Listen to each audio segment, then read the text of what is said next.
کرتی تھیں۔ ان دونوں میں بہت گہری دوستی تھی، وہ ہمیشہ ایک دوسرے کے کام آیا کرتے تھے۔ پنک چڑیا بہت امیر گھرانے سے تعلق رکھتی تھی، یہاں تک کہ اس کی ماں نے اس کے لیے ایک الگ بہت خوبصورت گھر بھی بنا رکھا تھا، جبکہ رانو چڑیا اپنے ایک بوسیدہ سے مکان میں رہا کرتی تھی۔ وہ غریب تو تھی لیکن دل کی بہت امیر تھی، کبھی کسی سے کوئی شکایت نہیں کرتی تھی۔ پنک چڑیا کو اپنا پھولوں سے گھرا ہوا گھر بہت زیادہ پسند تھا۔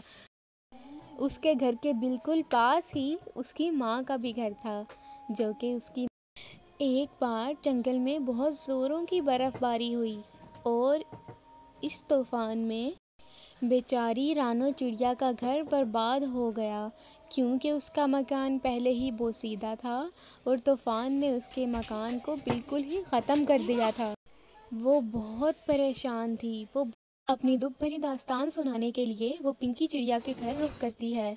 ارے پنکی، تمہیں پتہ ہے کہ کل کو برف باری ہوئی تھی اور اسی اثناء میں اپنا گھر کھو چکی ہوں۔ میرا گھر ٹوٹ پھوٹ کا شکار ہو چکا ہے۔ ارے میں بہت پریشان ہوں، تم بتاؤ میں کیا کروں؟ میرے پاس تو وہ صرف گھر ہی تھا، اب وہ بھی چلا گیا، کیا کروں گی میں؟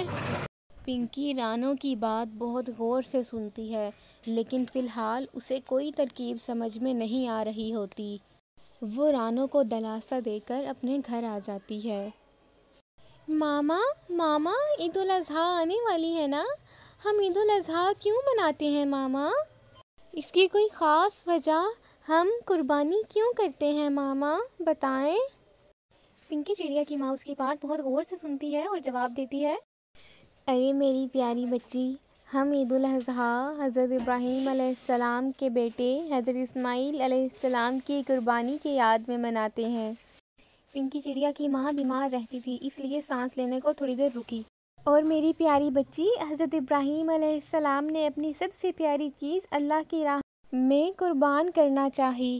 پنک چڑیا اپنے گھر آ کر بہت دیر تک رانو چڑیا کے بارے میں ہی سوچ رہی تھی۔ اوہ یہ آئیڈیا، رانو چڑیا کی مدد میں ایسے کر سکتی ہوں، واو! وہ فوراً اپنی ہیلپر کو رانو کو بلانے بھیجتی ہے۔ ارے پنکی کہاں ہے؟ اس نے مجھے یہاں کیوں بلایا؟ ہاں؟ ارے پنکی نے اپنی سب سے پیاری چیز یعنی اپنا گھر تمہارے نام کر دیا ہے، اب تم یہیں گھر میں رہو گی۔ اس کی بات سن کر رانو بہت خوش ہو جاتی ہے اور پنکی کے گھر جاتی ہے، اس کو بہت شکریہ ادا کرتی ہے۔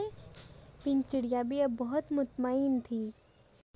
ہاں تو دوستو، اس کہانی سے ہمیں یہ سبق ملتا ہے کہ اللہ کی راہ میں اپنی سب سے پیاری چیز قربان کرنے میں شرم نہیں کرنی چاہیے، کیونکہ اس کا اجر بہت بہت بہت زیادہ ہوتا ہے۔ اللہ حافظ دوستو۔